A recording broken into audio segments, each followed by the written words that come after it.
So we're here today talking about simple generosity and thinking about Wesley's admonition to earn all you can, save all you can, and give all you can. And today I'm really thrilled that I've got two very special people who are going to talk to us about this idea of earn all you can. This is Chris and Laura Hines. They are members of our church. Chris, Laura, it's great to see you today. Great to see you. Thanks for having us. You bet. So we're talking today about Wesley's idea of earn all you can. So I wonder if you just start off and think with me a little bit about, tell me about what your basic attitude is about money and the use of money. Okay. So I currently am do a couple different things. My main purpose of acquiring income is I do ticket sales, so concert and sports tickets. Work hard now so I don't have to later is my main focus on, so with Laura being able to take care of the kids during the day and school and all that, it allows me to dive in more to acquire that income and save it up. So how would you say your faith plays into that? Because, this is a really big thing to put yourself out there and to know that there is risk involved. And talk to me a little bit about that, some of the ideas of how your faith you think plays into this. Okay.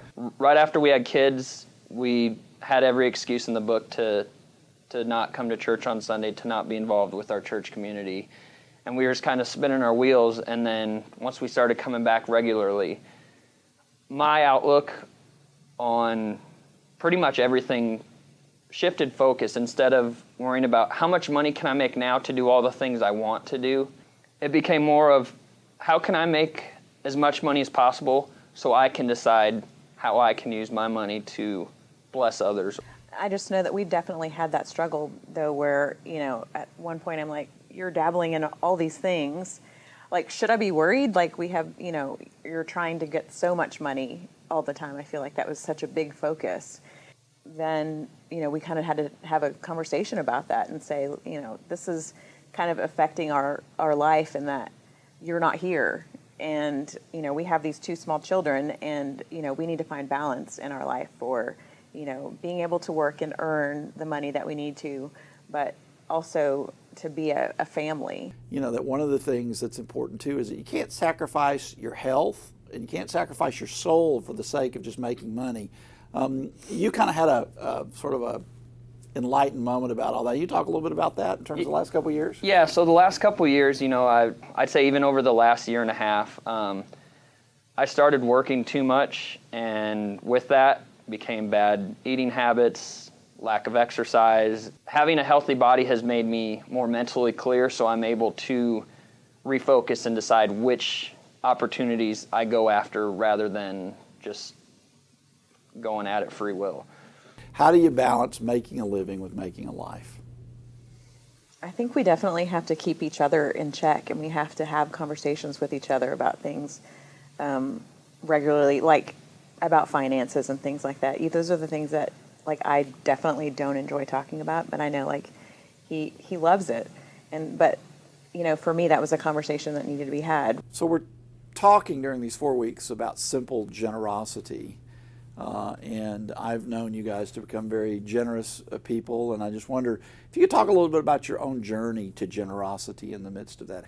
It took a lot of, we did a lot of praying about it and how much can we afford to give and still being able to provide for our family and ourselves. But once we're able to give to the church and see where that goes, it's not hard to make a set commitment every week or once a month.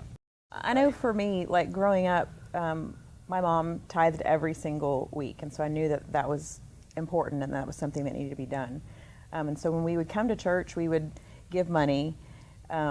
But then, if I forgot my checkbook or, no one had cash in their purse, then, or you don't have a purse, but if I didn't have any cash in my purse, then, we wouldn't give anything that week. And so it just felt like, okay, well, I don't want to forget to tithe, and I don't want to, only be able to give this much amount of money because, I don't have enough in my purse. And that's when I was like, we need to get online and we need to make sure that this is something that, happens weekly. And we don't really have to, think too much about it. But, we did talk about it and decide what was best for our family to give.